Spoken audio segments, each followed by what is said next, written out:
Merhaba arkadaşlar, kanalıma hoş geldiniz. Nasılsınız? Umarım iyisinizdir. Ben de çok iyiyim. Teşekkür ederim soranlar için buradan. Bugün olmuş olduğunuz gibi sizlerle yine bir çanta çalışacağım. Ben de ilk kez çalışıyorum. Çoğunlukla olduğu gibi. Parçalarımı hazırladım. Hazırlamışken de sizlere çekmek için hazırlığımı yaptım arkadaşlar. Beraber yapacağız. Ben şimdi parçalarımı hazırladım. Tabii ki şimdi size nasıl yapıldığını küçük parçalar halinde püskülleri, sık iğneyi göstereceğim. Ama ana parçalarını hazırladım. Şimdi birleşimini yapacağız beraber. Bu parçaların santimlerini vereceğim, ölçülerini vereceğim. Ondan sonra parçayı nasıl hazırladığımı, bu sık iğneleri ve püskülleri küçük parçalar halinde göstereceğim. Ama siz tabii ki burada verdiğim sayılara göre yapacaksınız. Çünkü haliyle tahmin edersiniz ki bunu baştan yapmamın imkanı yok. Zaten mantık aynı. Sayıları aynı şekilde uygulayacaksınız. Bu kadar. Oldukça örümü kolay bir model arkadaşlar. Ben de daha birleştirmedim. Dediğim gibi ilk kez yapıyorum. Parçalarını hazırladım. Şimdi birleştirmeye geçeceğiz ama ondan önce tabii ki siz bunların nasıl yapıldığını gösteren videolarımı izleyeceksiniz. Şimdi ben bunların ölçüsünü vereceğim. Yalnız vermeden önce de videomu buraya kadar izlediyseniz bir beğeni butonuna basıp, takip etmiyorsanız da beni ücretsiz olarak kanalıma abone olup takip ederseniz de çok sevinirim arkadaşlar. Bir de zil butonu var yanda. Ona da basarsanız orada video yüklenir yüklenmez haberdar olursunuz. Şimdi arkadaşlar, gördüğünüz gibi çantamız şöyle büyükçe bir parçadan oluşuyor. Şimdi bunun ölçülerini, sayılarını size vereceğim. Sonra küçük parçalarda dediğim gibi göstereceğim. Bakın şöyle bir şablon hazırladım. Buradan ekran fotoğrafı alabilirsiniz. Şöyle tutayım. Şimdi evet arkadaşlar, şimdi bakın ben 4 milim tığ ile çalıştım çantamda. Şöyle rafyam var arkadaşlar, yerli yumuşak örüm bir rafya. Şimdi ben 4 milim tığla çalıştım. 4 milim tığla arkadaşlar, bakın burada da yazmışım, 67 tane zincir çekiyorum başlarken, 66 tane sık iğne yapıyorum arkadaşlar. Ve toplamda bakın ölçüde vermişim 37 santim. Yani buramızın genişliği bakın şöyle 37 santim yapıyor. Ve yüksekliği arkadaşlar, yani buradan yukarıya kadar olan yüksekliğimiz ise 63 santim arkadaşlar. Ve 101 sıra sık iğne yapmışım. Yani 101 sıra sık iğne yapmışım yukarıya kadar. Bunu tabii sık iğne hiç bilmeyenler için bunu da küçük bir parçada göstereceğim. Şimdi dediğim gibi ölçüleri veriyorum. Şimdi arkadaşlar 2 tane püsküllü şöyle örgümüz var. Bakın bu parçalarımı da hazırladım.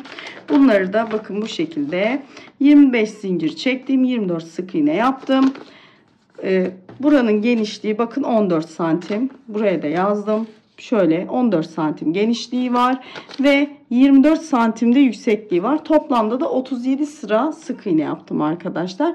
Yaparken de tabii ki püsküllerimizi yapıyoruz. Onu da video olarak göstereceğim birazdan. Şimdi arkadaşlar dediğim gibi böyle parçalarımı hazırladım. Şimdi parçalarımı birleştireceğim. Dediğim gibi önce sizi bu parçaları nasıl yapıyorum onunla baş başa bırakıyorum. İlk önce onu bir izleyin. Sonra sizinle birlikte birleştirmeye geçelim. Evet arkadaşlar, öncelikle sık iğne yapımını göstereceğim. Örgüye yeni başlayan arkadaşlarım için şurayı da bırakayım, ekran fotoğrafı almak isteyenler için. Örgüye yeni başlayan arkadaşlarım için başlangıç göstereceğim. Dediğim gibi 4 milim tığ kullanıyorum arkadaşlar. Şöyle bir ipim var. İpimi açıklamalar kısmına markasını eklerim arkadaşlar soranlar için. Şöyle bir rafya ipim, yumuşak örüm arkadaşlar, el acıtmıyor. 4 milim tığla örmeyi tercih ettim ben. Elimde biraz sıkı normale göre. Kağıt iplerde 3,5 milim kullanırım ama rafyada 4 kullanmayı tercih ettim. Bence gayet güzel bir duruşu oldu. Şimdi arkadaşlar burada gördüğünüz gibi bakın sık iğne parçamızın ölçüleri var. Şimdi normalde 67 zincir çekip 66 sık iğne yapıyoruz şurayı arkadaşlar ve 37 santim bir genişliği var.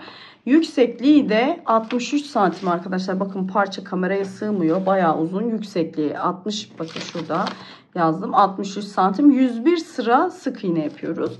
Tabii ben o kadar şimdi büyük yapmayacağım. Size Küçük bir parçada bunu anlatacağım ama siz verdiğim ölçülere göre yapacaksınız bunu. Şimdi arkadaşlar tığımı alıyorum ve bir kilit zinciri çekiyorum.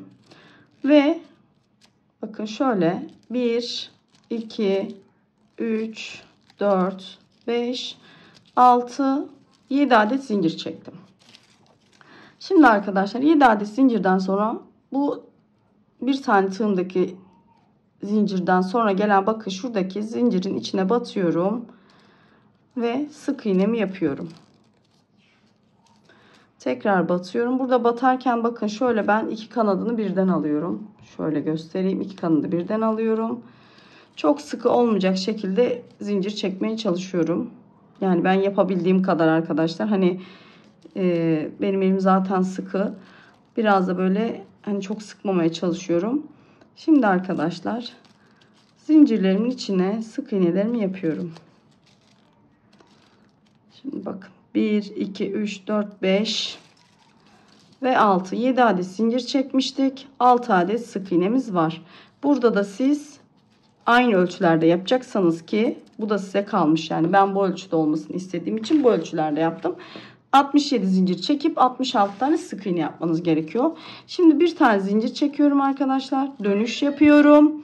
Ve bakın burada ilk gelen bakın zincirim ipim tığımda ilk gelen boşluğa batıp sık iğne. Yani ikisini aynı anda çekiyorum. Bakın alıyorum ipimi tığımdakiyle birlikte çekiyorum.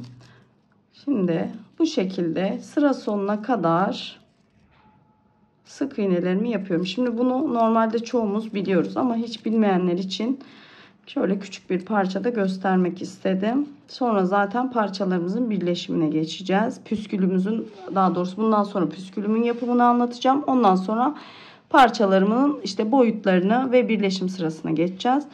Bu sonuncuyu da yapıyorum arkadaşlar. Böyle batalım. Bu köşeler biraz zorluk çıkarabilir. Şimdi arkadaşlar bakın 1, 2, 3, 4, 5, 6. Yeni başlayanlar karıştırıyorum. Sık iğnelerim içeri doğru gidiyor, eksiliyor diyorsanız mutlaka sayın. Bir zincir çekiyorum.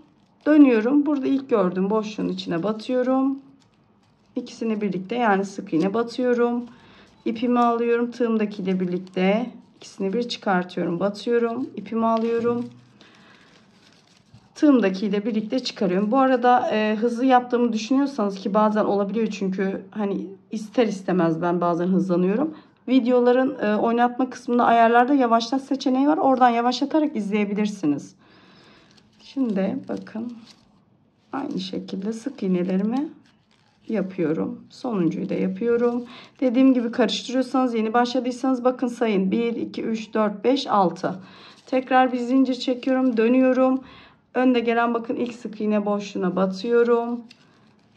Sık iğnelerimi yapıyorum. Bu şekilde parçamı hazırlayacağım arkadaşlar. Bakın hep olayımız bu şekilde oluyor. Bu sık iğneden çanta tabanları yapabilirsiniz. Yeni başlayanlar eğer dikdörtgen çanta tabanı zor geliyorsa bunu istediğiniz boyda zincir çekip bu şekilde uzatıp çanta tabanı da yapabilirsiniz. Bu şekilde arkadaşlar sık iğnelerimizi yapıyoruz. Siz burada verdiğim ölçüye göre yapacaksınız. Dediğim gibi 67 zincir, 66 sık iğne, 63 santim oluyor örgümüzün boyu ve 101 sıra yapıyorum. 37 santimde genişliği oluyor arkadaşlar. Şimdi ben parçalarımı hazırladım. Birazdan zaten püskül yapımına ve parçalarımın birleşiminde beraber olacağız arkadaşlar. İlk önce dediğim gibi yapmamız gereken bu parçamızı hazırlamak. Ben parçalarımı hazırladım. Şimdi sizinle birleştirme aşamasına geçeceğiz püskülden sonra. Öncelikle püsküllerimizi yaparak başlayacağız. Bunu da şöyle küçük bir parçada göstereceğim arkadaşlar. Şimdi şöyle tığımı alıyorum ve püsküllerimi yapmak için ilk önce ben 2 sıra sık iğne sırası yapacağım arkadaşlar. Şu şekilde birleştirme sıramız hani olsun diye. Şimdi dediğim gibi ben küçük bir parçada göstereceğim. 4, 5, 6, 7, 8, 9, 10. Şimdi 10 tane zincir çektim arkadaşlar. Bakın hemen önde gelen sık zincirin içine batıyorum. Sık iğne yapıyorum. Yanındakine de bu şekilde.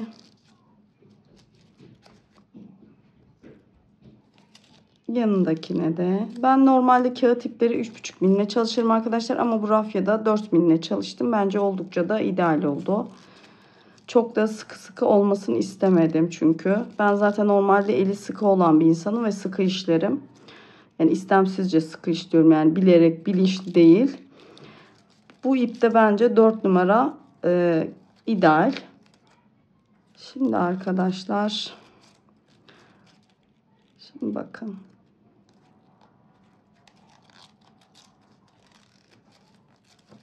Şimdi arkadaşlar bakın bu kilit zincirimizi sarmıyoruz. 9 tane sık iğnemiz oldu. Şimdi bir zincir çekip geri dönüyoruz. Hemen bakın şurada hemen önümüzdeki sık iğne tepesine batıp bir sık iğne yapıyoruz.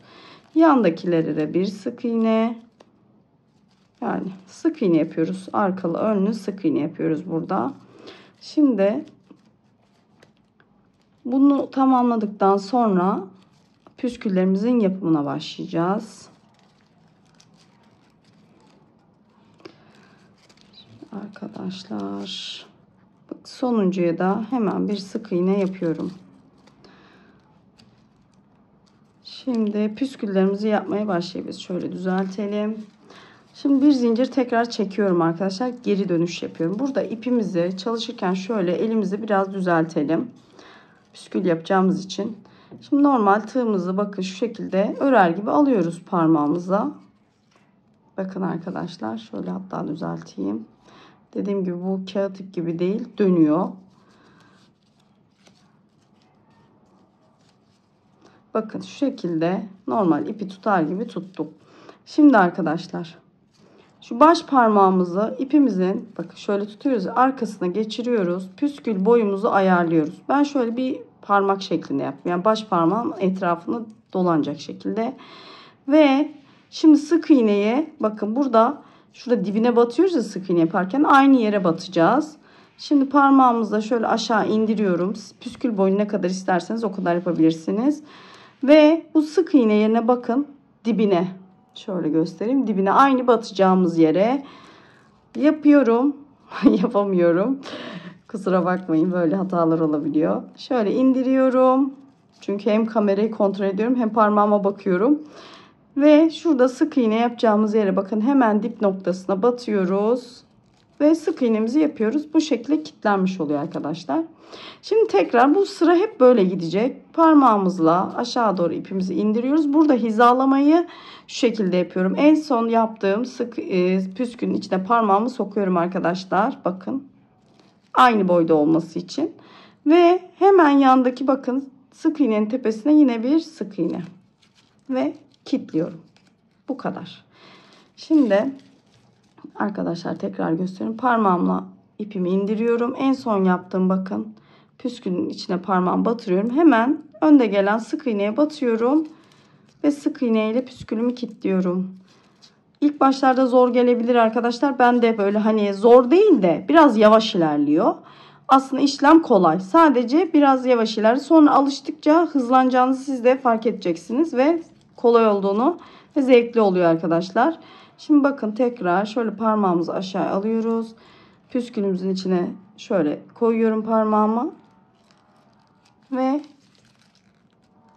sık iğne ile kilitliyorum. Tekrar baş parmağımı ipin arkasına alıp aşağı doğru ipimi çekiyorum. Püskülümün içine batırıyorum. Ve yandaki sık iğne, sıradaki sık iğneye batıp kilitliyorum. Tekrar aynı şekilde püskülün içine parmağımı koyuyorum. Yandaki bakın sık iğneye batıyorum. Sık iğne. Tekrar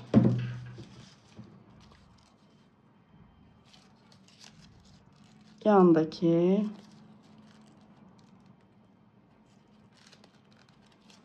batıyorum. Bakın şimdi arkadaşlar burada şu son sırayı kaçırıyorum diyorsanız şöyle hesaplayabilirsiniz. Her bir sık iğne bir püskül arkadaşlar. 1, 2, 3, 4, 5, 6, 7, 8. Bakın benim 9 tane vardı. Yani sonuncuyu zaten burayı yapacağım.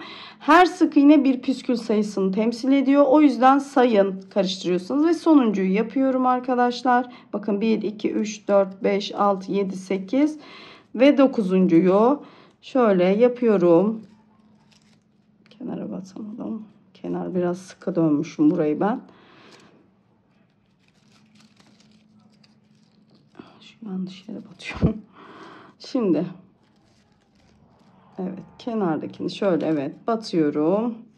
Şimdi arkadaşlar 9 tane de püskülümüz oldu. Şimdi bir zincir çekip arkaya dönüyoruz. Şurada hemen dibine sık iğne. Bu sıramız sık iğne sırası. Hemen sık iğnelerin başına sık iğne. Bakın şöyle parmağımızla düzgünce tutarsak evet, her birine sık iğne yapıyoruz.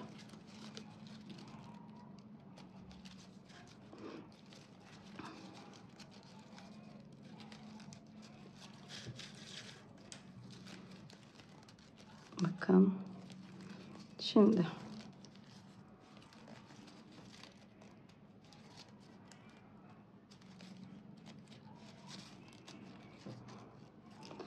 bakın. Şimdi tekrar bir zincir çekiyoruz. Tekrar püskül sırasındayız arkadaşlar. Zinciri çektik. Tekrar parmağımızı bakın şöyle arka tarafa doğru alıyoruz ipin. Şöyle aşağı doğru çekiyoruz. Hemen zincirin dibindeki boşluğa, hemen sık iğne yaptığımız boşluğa sık iğne yapıyoruz. Aynı şekilde ipimizi uzatıyoruz. Hemen bu püskülün içine batırıyorum parmağımı, hizalıyorum, sık iğne. Tekrar aynı şekilde püskülün içine parmağımı koyuyorum. Sıradaki sık iğnenin tepesine batıp sık iğne ile püskülümü kilitliyorum. Şöyle parmağımı koyuyorum. Sıradaki sık iğnenin tepesine sık iğne, bakın. Bu şekilde hemen bakın burada sık iğne atlamıyorum. Her bir sık iğneye bir püskül. Yani 9 tane 9 sık iğne 9 püskül olmuş oluyor.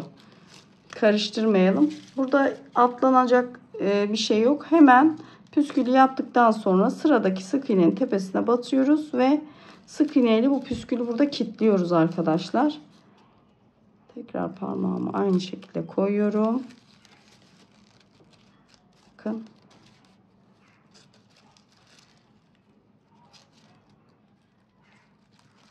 Evet arkadaşlar. Bakın tekrar sayalım isterseniz. 1, 2, 3, 4, 5, 6, 7, 8 ve 9. 9 sık iğne, 9 püskül. Tekrar bir zincir çekiyoruz. Şöyle son bir zincir çekiyoruz. Ters dönüyoruz. Şimdi bakın şurada ilk gelen boşluğa batıp sık iğne. Bu sıra sık iğne sırası biliyorsunuz. Şöyle. Bu sıra sık iğne sırası. Bu sıraya gittikten sonra yine aynı şekilde püskül, bir sıra sık iğne, bir sıra püskül, bir sıra sık iğne şeklinde istediğimiz parçaya gelene kadar yapıyoruz arkadaşlar. Şöyle.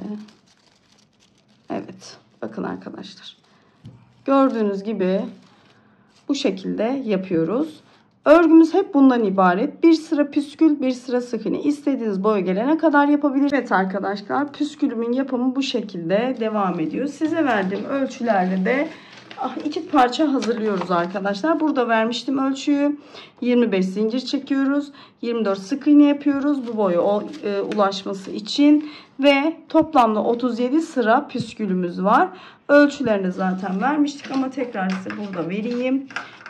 14 santim eni, bakın arkadaşlar şöyle 14 santim eni, 24 santimde yüksekliği var arkadaşlar. Bu ölçülerde 2 adet püskülümüzü hazırlıyoruz. Burada gösterdiğim şekilde püsküllerimizi hazırlıyoruz. Sonra birleştirme kısmına geçeceğiz arkadaşlar. Evet arkadaşlar, şimdi parçalarımızı bakın bu şekilde birleştirme aşamasına geçeceğiz. Bundan önce Şimdi ben ilk kez de kullanacağım bir şey yapacağım. Vallahi meraktan aldım açıkçası. Normalde ben astar çalışıyorum. Çantalarımın içine şöyle bakın hazır pratik astarlar varmış. Bence normal astarın yerini tutmaz. Ama hani deneyeyim ve beni takip edenler de bundan faydalansın istedim arkadaşlar. Bunu da yani ilk kez yapacağım. Şöyle bakın yapışkanlı bir besleme terası diye geçiyor. Astar diye geçiyor hazır.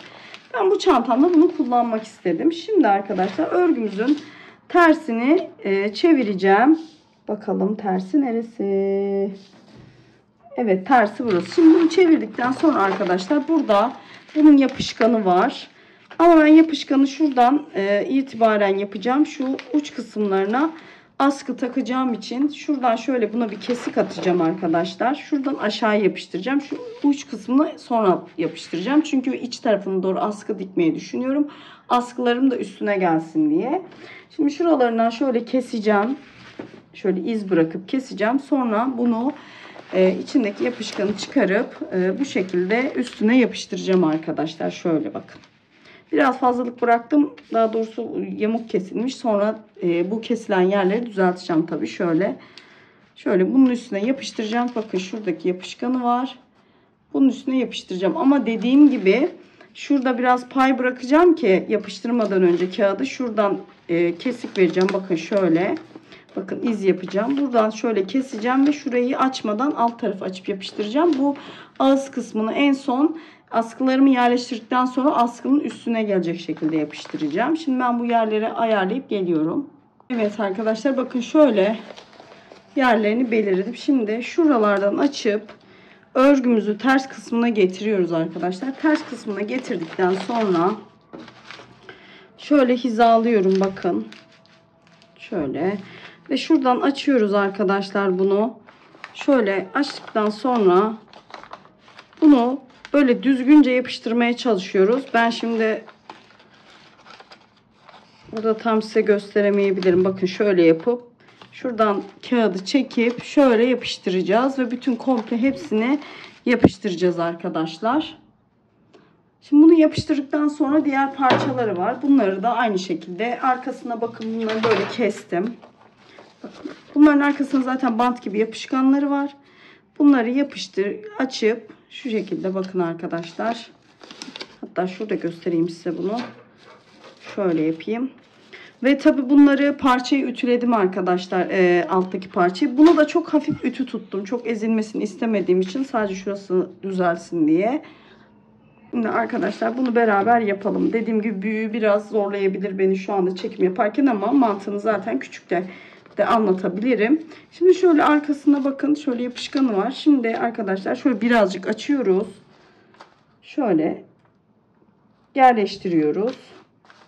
Şöyle bunu bir anda açmıyoruz sanırım. Çünkü başka yapanlar olmuş. Ben de onlara bakarak şöyle bir fikir edindim. Şöyle yavaş yavaş çekiyoruz ve bir yerden şöyle elimizle bastırıp yerleştiriyoruz arkadaşlar. Hani komple açılıp birbirine dolanmasın diye sanırım. Şöyle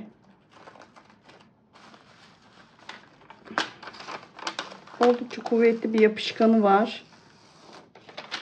Bakın şöyle elimle uç kısmına da şöyle elimle sıvazlıyorum.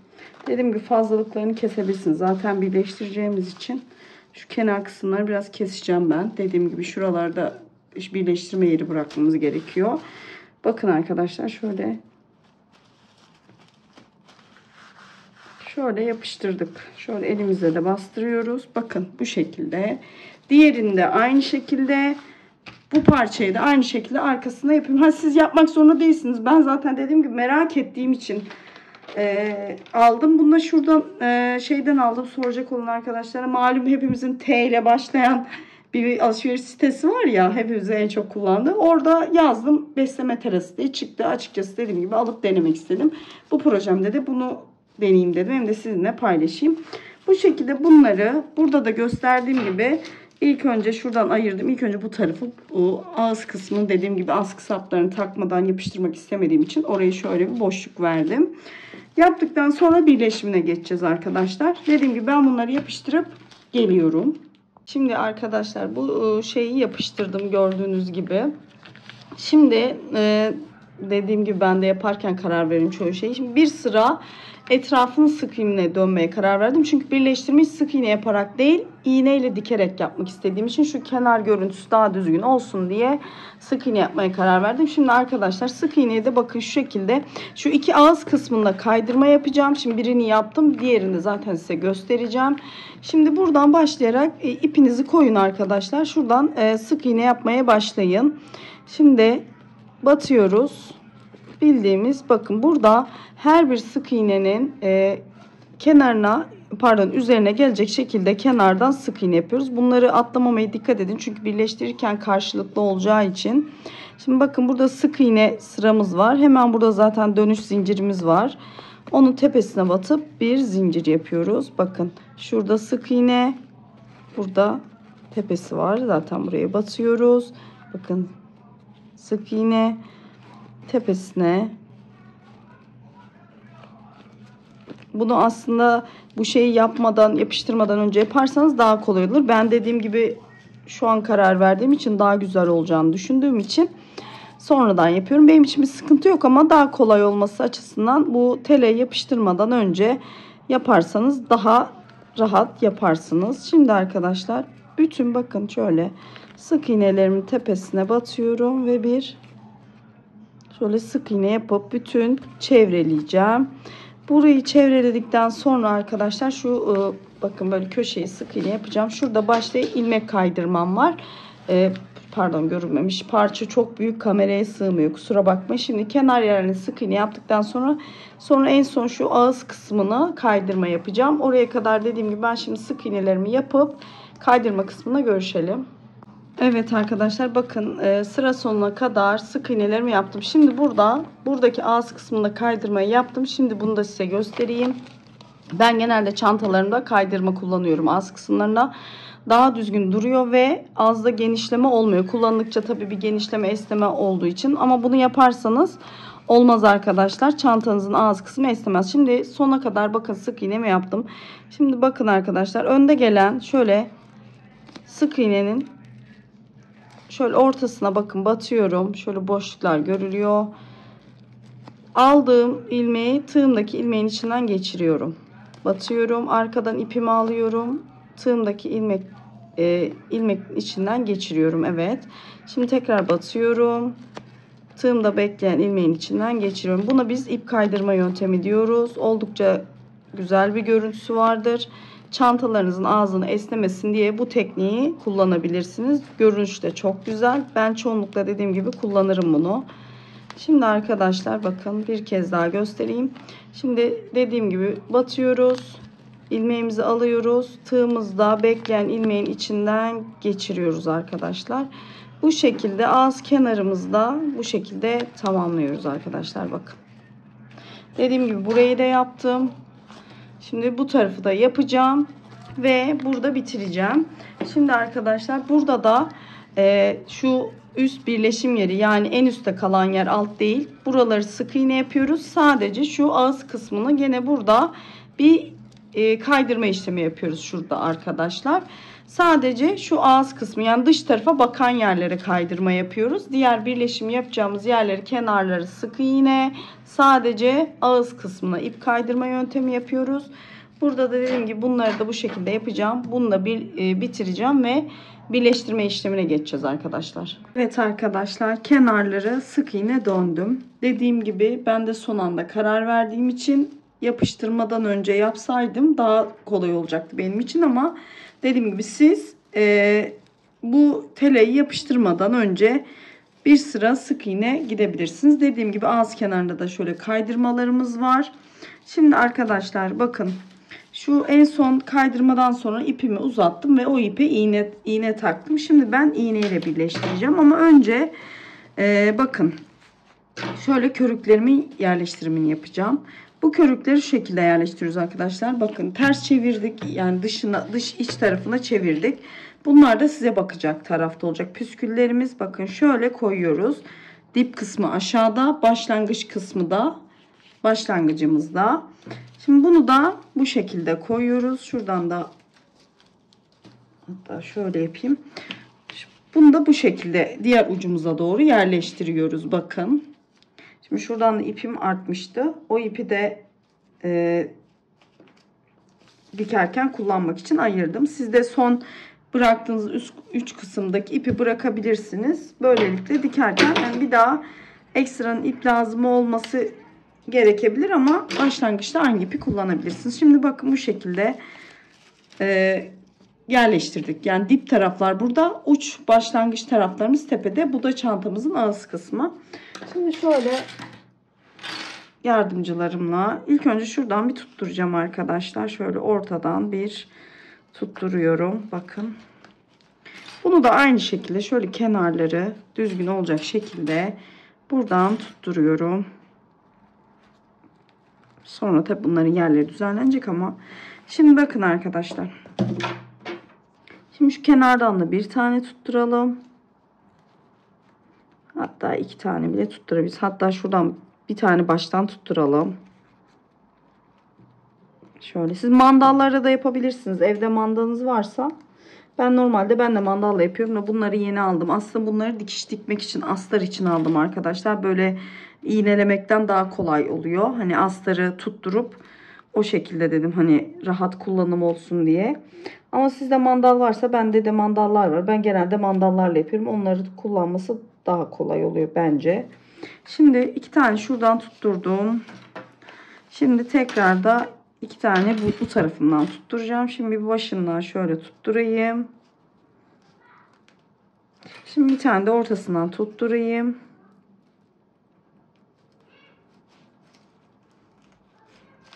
Şimdi arkadaşlar bakın bu şekilde tutturduk. Körüklerimizi sabitledik. Şimdi bu tarafa doğru bakın bu körümüzü böyle getiriyoruz. Bunu getirdikten sonra şuradakini çıkarıyoruz. Bakın baştakini çıkartıyoruz. Bakın şimdi ucunu diğer körümüz ucuna koyup şu şekilde yapıyoruz. Bu arada siz benim gibi yapışkan astar değil de normal astar kullanacaksınız. Aynı parçalarınızı tek tek astarlayın. Sonra birleştirin. Şimdi bunu da bakın şuradan tutturuyoruz. Bakın arkadaşlar. Şöyle dip kısmından da şöyle ortasından şöyle tutturacağım ve bunu iğneyle dikeceğim arkadaşlar. Normalde sık iğne de yapabilirsiniz ama ben böyle güzel duracağını daha çok inandığım için bu şekilde iğneyle birleştireceğim. Şimdi bu kısmını yapıyoruz. Burayı da aynı şekilde uç kısımlarından tutturuyoruz. Aynı burası gibi tutturacağız. Sonra iğneyle dikeceğiz arkadaşlar. Şimdi burayı da aynı şekilde bakın bunu çıkarıyorum. Şöyle şimdi baş kısmını şöyle tutturuyorum. Bu şekilde oldukça pratik oluyor. Denemenizi tavsiye ederim. Çantamız da oldukça büyük oldu. Ben zaten genellikle büyük çanta çalışıyorum. Sayfamda biliyorsunuz küçük çantalar da var ama daha çok ben de kendi tercihim. Bir de 2 çocuklu bir anne olduğum için büyük çantaları daha çok tercih ediyorum. Şimdi arkadaşlar bakın. Ve şöyle orta kısmından bir tane tutturuyoruz. Evet. Bakın arkadaşlar. Çanta çok geniş olduğu için dikine biraz kameraya sığmayabilir. Şimdi bu şekilde tutturduktan sonra şimdi iğne yardımıyla dikmeye başlayacağım. Şimdi arkadaşlar bakın şöyle iğnemi geçirmiştim. Beraber görmüştük. Şimdi birleştirmeye başlıyorum. Şimdi şu baş kısımdan başlıyorum arkadaşlar. İğnemi karşı tarafa doğru çıkarıyorum. Burada zaten zincirler, sık iğneler birbirine bakacak şekilde düzenli bir şekilde birleştireceğiz. Bakın arkadaşlar şimdi şöyle ağız kısmından kenarı şöyle bir kere daha tutturuyorum.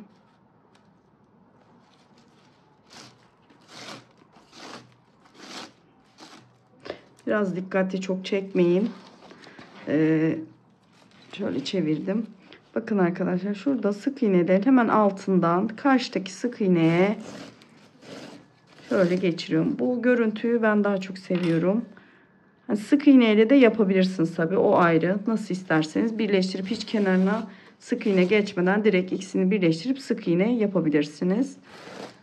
Bakın şimdi böyle karşıda o da sık iğneye denk gelecek şekilde şuralardan, boşluklardan, bakın şuradaki sık iğne boşluklarından karşıya doğru ve bunu yaparken de bakın şöyle bir geri gidiyorum, bir ileri, hani böyle makine dikişi gibi sağlam olsun diye.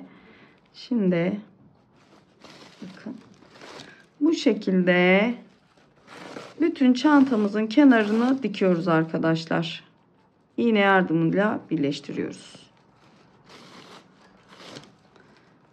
Bakın.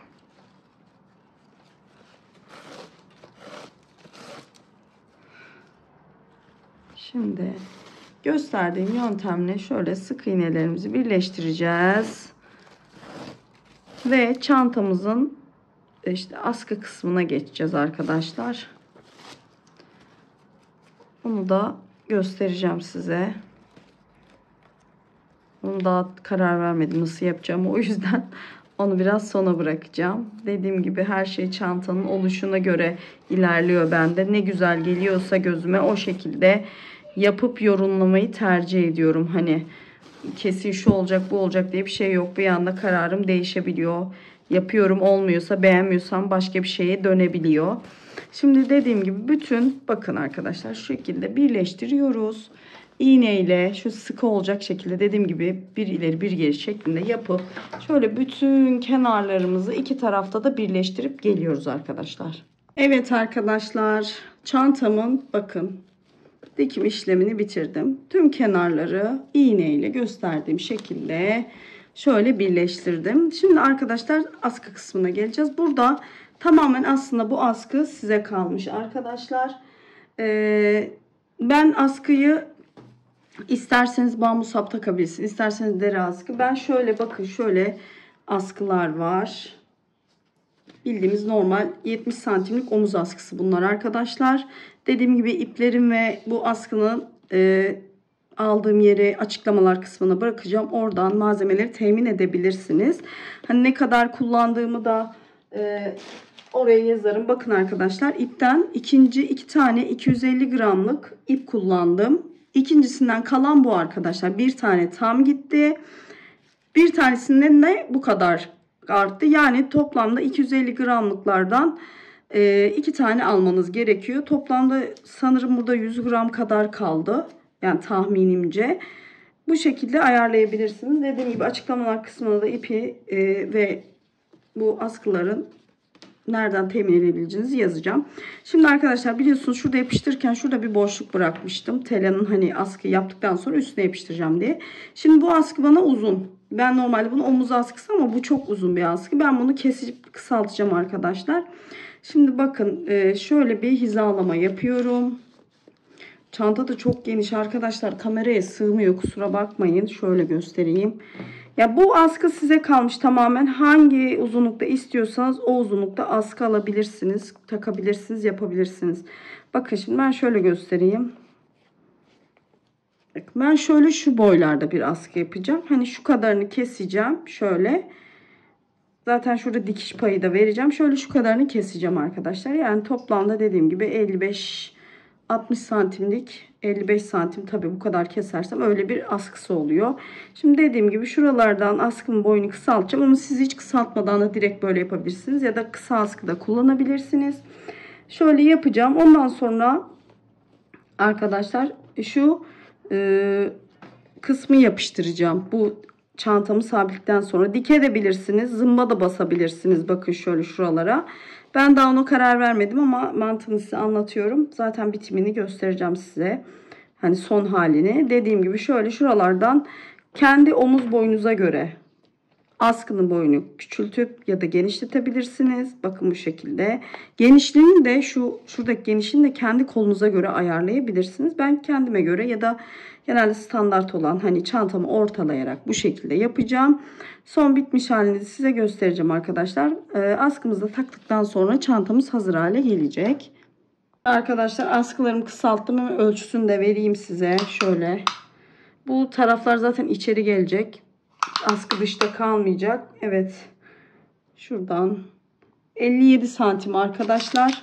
Dediğim gibi şu kısımları içte kalacak. Dışarı doğru dikmeyeceğim ben. Ama siz dışarı doğru da dikebilirsiniz. Ben iç kısmına doğru dikeceğim. Bunlar gizlenecek. Şimdi dediğim gibi bunları isterseniz siz dikebilirsiniz. İsterseniz zımbalayabilirsiniz. Ben de daha karar vermedim. Dediğim gibi zımba da yapabilirim. Dikebilirim. O yüzden şimdi ben de bunları sabitledikten sonra arkadaşlar ikisini aynı şekilde eşit hizada karşılıklı gelecek şekilde ayarlayın. Ondan sonra zaten şu yapıştırmadığımız yapışkan kısmını açıp üstüne yapıştıracağım arkadaşlar. Evet arkadaşlar, bakın askılarımı yerleştirdim. Şöyle tutturdum. Şimdi artık burada askılarımı birleştirdikten sonra konuşamadım, kusura bakmayın. Birleştirdikten sonra şu yapışkanı yapıştıracağım üstüne arkadaşlar ve çantamız tamamlamış olacak. Şimdi dediğim gibi isterseniz elle dikebilirsiniz. İsterseniz dediğim gibi zımba basabilirsiniz. Nasıl isterseniz o şekilde yapabilirsiniz arkadaşlar. Ben de yaptıktan sonra zaten bitmiş halini dediğim gibi size göstereceğim. Evet arkadaşlar, çantamı bitirdim. Şöyle bakın, askılarını ben elimle diktim. Siz de elinizle dikebilirsiniz. Şöyle yapışkanlı yere çıkarıp üstüne doğru yapıştırdım arkadaşlar. Çantam bu şekilde oldu. Siz isterseniz içine ekstra astar dikebilirsiniz ya da hiç astarsız da kullanabilirsiniz. Rafya ipleri biliyorsunuz astarsız da çok kullanışlı oluyor, tercih ediliyor. Ve yurt dışlarında biliyor musunuz, bana da bir yurt dışında beni takip eden takipçim söylemişti. Çantalarınızı neden astarlıyorsunuz? Bu çantalar astarsız kullanılır. Yani aslında yurt dışında astar olayı yok. Bence bizim ülkemizde var bu astar olayı. O da sanki hani daha uzun ömürlü kullanım açısından gibi düşünüyor diye düşünüyorum. Ama bazı çantalar gerçekten astarsız kullanılabilir. Şimdi dediğim gibi askılarımı şöyle diktim arkadaşlar. Çantamı da bitirdim. Bence çok güzel oldu. Plajda, günlük kullanımda oldukça iyi ve kullanışlı olur. Ve bence şu andaki püskül detayları, bu çanta çok sade, basit bir yapım var ama şık bir görüntü katıyor bence bu püsküller. Şimdi arkadaşlar bakın, ölçü vereceğim. Zaten hani yaptığımız parçaların ölçüsünü size vermiştim ama şöyle bakın, şöyle bir ölçü vereyim tekrar size, şöyle bitmiş halini. Bakın 36 santim genişliği var. Şöyle yüksekliğini de şöyle taban kısmına kadar ölçebilirim. Onu da bakın, şurada tabanımın bittiği yer. O da 24-25 santim civarı arkadaşlar. Dediğim gibi iç kısmına isterseniz astar çalışabilirsiniz. İsterseniz bu şekilde de kullanabilirsiniz. Dediğim gibi şurada şema yapmıştım. Bunu tekrar göstereyim. Ekran resmi almak isteyenler alır. Yalnız buradaki ölçüler dediğim gibi videoda sonradan bir sıra sık iğne döndüm. Bu sık iğneden önceki halleri. Bunları yaptıktan sonra bir sıra sık iğne dönüyoruz parçaların etrafına arkadaşlar, birleştirme için. Bu kadardı. Umarım beğenmişsinizdir arkadaşlar videomu. Küçük bir ricam var arkadaşlar. Bir türlü YouTube kanalımdaki abone sayım artmıyor. Halbuki yani Instagram'da beni takip edenler bilir. Orada gayet güzel bir kitlem var. Ve yaptığım her şeyi çekebildiğim kadar paylaşmaya çalışıyorum. Ama yani abone olmak ücretsiz arkadaşlar. Abone olursanız ben de emeğimin karşılığını almak isterim. Hani başkalarına gönderebilirsiniz mesela videoyu. Paylaşarak da benim yayılmama sebep olabilirsiniz. Çünkü bu çantaları yapmak, çekim yapmak çok zor arkadaşlar. Ben de takipçilerimi kırmamak adına çekebildiğim kadarıyla çekmeye çalışıyorum. Hani bir de dediğim gibi ben çok profesyonel değilim. Hani Instagram sayfam var, orada paylaşıyorum. Hani takipçilerim yardım olsun diye, onlar da yapabilsin diye elimden geldiğince çekim yapmaya çalışıyorum. Yani sananın aksine hani çok büyük böyle hani bir şeyim yok. Buradan gelir de almıyorum açıkçası şu anda. Ama sadece hani hem emeğimin karşılığını görmek istiyorum sadece arkadaşlar. Gerçekten bakın, takipçi sayım bir türlü artmıyor. Hani Instagram'da gayet iyi ama dediğim gibi burada neyse beğenilere, beğeni butonuna basmak hani zor geliyor insanlara ama bunu anlayamıyorum. Alt tarafı beğeni butonuna basacaksınız, bu kadar. Arkadaşlar aboneli olmak da yani ücretsiz, onu da yapabilirsiniz. Bence yani bana yapabileceğiniz en büyük destek bu arkadaşlar. Şimdiden hepinize çok teşekkür ediyorum. Bir dahaki videoya kadar hoşça kalın diyorum arkadaşlar.